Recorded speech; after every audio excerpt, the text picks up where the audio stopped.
Hey y'all, welcome back to my channel. Today I'm just going to be showing you guys how to prep and sew in your closure for your wig. So tune in.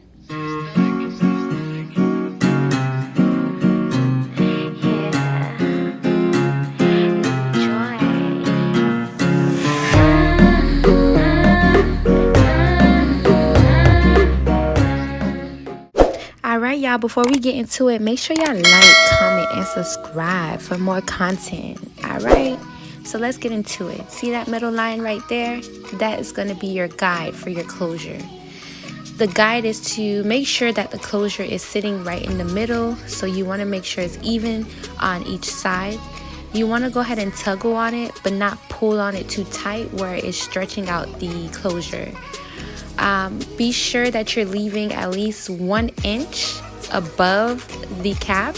So you want to make sure that you have a little space. If you don't give it that space, when you're getting ready to install the wig, the closure will not sit correctly on your natural hairline. It will actually be further back than your hairline. So you want to make sure that you're giving it that space. It's very important. Alright, so now that we have the front pin down, we want to go ahead and work the back. We want to go ahead and lay it down flat and put our hands in the middle. We want to make sure we're just laying it down, not pulling it down to not add stress in the front.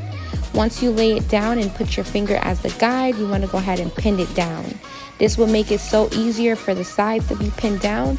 All you will have to do is just make sure that it's straight on the sides, and then you can go ahead and pin it down.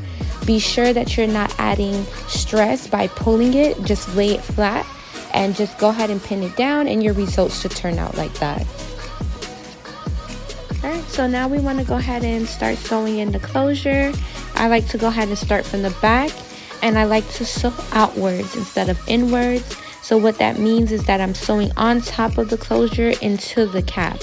So once you are sewing on top of the closure and into the cap, you want to make sure that you're giving a little space. You don't want to sew them directly next to each other. Just go ahead and make sure you're spacing them a little out, because if you're sewing them really close to each other, the closure will become super tight, and that can make the closure push back as you're sewing it. So we want to make sure we're sewing it exactly how we pinned it down, so we don't want to add extra stress to that sewing.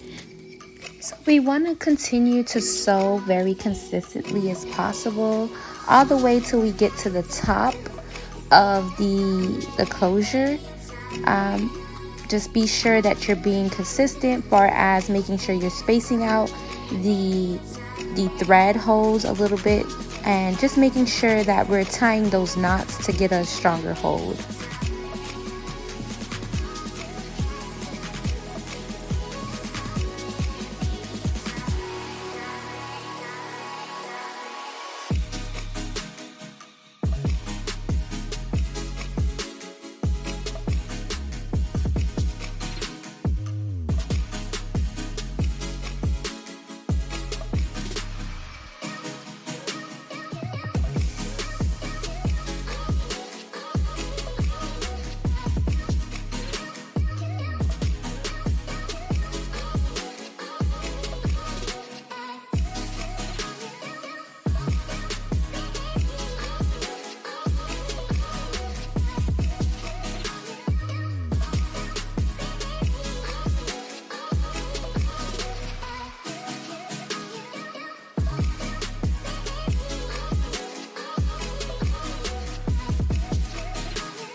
Alright, now that we're done with one side, we want to go ahead and do the same exact thing that we did on one side to the other side. So the same method applies.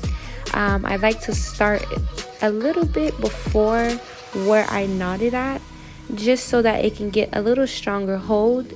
Don't start directly or next to it. If so, you're going to get like a little knot. So try to start a little before where you sewed at on the other side, just so that it can get a stronger hold. And you just want to go ahead and continue with sewing in consistently on the other side, the same way how you did the previous side.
Alrighty, so we're done on both sides. All that's left to do is just go ahead and cut that last thread.